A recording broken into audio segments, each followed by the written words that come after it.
ತಮಿಳುನಾಡಿನ ರಾಜಕೀಯದಲ್ಲಿ ಈಗ ದೊಡ್ಡ ಮತ್ತು ಸಂಚಲನ ಮೂಡಿಸುವ ಸುದ್ದಿ ಹೊರಬಿದ್ದಿದೆ.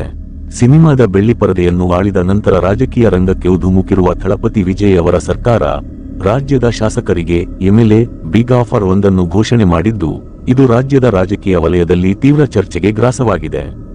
ರಾಜ್ಯದ ಪ್ರತಿಯೊಬ್ಬ ಶಾಸಕರಿಗೂ ಪ್ರಯಾಣ ಮಾಡಲು ಸರ್ಕಾರದಿಂದ ಹೊಸ ಬ್ರ್ಯಾಂಡ್ ನ್ಯೂ ಐಷಾರಾಮಿ ಕಾರು ಸಿಗಲಿದೆ.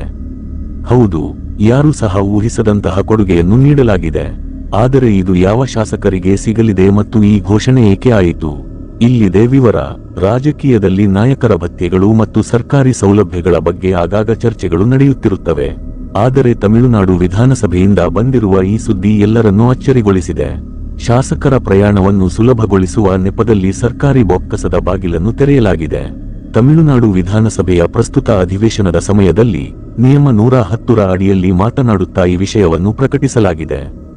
ರಾಜ್ಯದ ಎಲ್ಲಾ 234 ಶಾಸಕರು, ಅವರು ಆಡಳಿತ ಪಕ್ಷದವರಿರಲಿ ಅಥವಾ ವಿರೋಧ ಪಕ್ಷದವರಿರಲಿ, ತಮ್ಮ ಕ್ಷೇತ್ರಗಳಲ್ಲಿ ಜನಸೇವೆ ಹಾಗೂ ಪ್ರವಾಸ ಮಾಡಲು ಸರ್ಕಾರದ ವೆಚ್ಚದಲ್ಲೇ ಹೊಸ ಕಾರುಗಳನ್ನು ನೀಡಲಾಗುವುದು ಎಂದು ಸ್ಪಷ್ಟಪಡಿಸಲಾಗಿದೆ. ಈ ನಿರ್ಧಾರಕ್ಕೆ ಮುಖ್ಯ ಕಾರಣ ವಿಸಿಕೆ ಶಾಸಕ ಜ್ಯೋತಿಮಣಿ ಅವರು ಎತ್ತಿದ ಬೇಡಿಕೆಯಾಗಿತ್ತು. ಹಲವು ಯುವ ಮತ್ತು ಹೊಸ ಶಾಸಕರಲ್ಲಿ ಸ್ವಂತ ಕಾರುಗಳಿಲ್ಲ. ಇದರಿಂದಾಗಿ ಅವರು ಬಸ್, ಆಟೋ ಅಥವಾ ಬಾಡಿಗೆ ಟ್ಯಾಕ್ಸಿಗಳಲ್ಲಿ ಪ್ರಯಾಣಿಸಬೇಕಾಗಿದೆ ಎಂದು ಅವರು ಸದನದ ಗಮನಕ್ಕೆ ತಂದಿದ್ದರು. ಇದನ್ನು ಪರಿಗಣಿಸಿ ಸಾರ್ವಜನಿಕ ಕೆಲಸಗಳಿಗೆ ಯಾವುದೇ ಅಡಚಣೆ ಬರಬಾರದು ಎಂದು ತಕ್ಷಣವೇ ಈ ತೀರ್ಮಾನ ತೆಗೆದುಕೊಳ್ಳಲಾಗಿದೆ.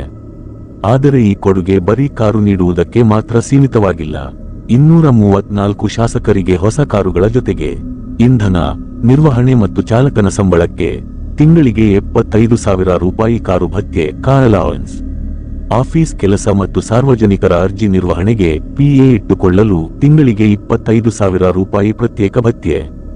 ಅಂದರೆ ಕಾರು, ಪೆಟ್ರೋಲ್, ಡ್ರೈವರ್ ಮತ್ತು ಅಸಿಸ್ಟೆಂಟ್ ಎಲ್ಲವೂ ಈಗ ನೇರವಾಗಿ ತೆರಿಗೆದಾರರ ಹಣದಿಂದ ಮತ್ತು ಸರ್ಕಾರಿ ಖಜಾನೆಯಿಂದಲೇ ಭರಿಸಲ್ಪಡುತ್ತದೆ. ಈ ನಿರ್ಧಾರ ಹೊರಬಿದ್ದ ತಕ್ಷಣವೇ ರಾಜ್ಯದಲ್ಲಿ ರಾಜಕೀಯ ವಾಕ್ಸಮರ ತೀವ್ರಗೊಂಡಿದೆ.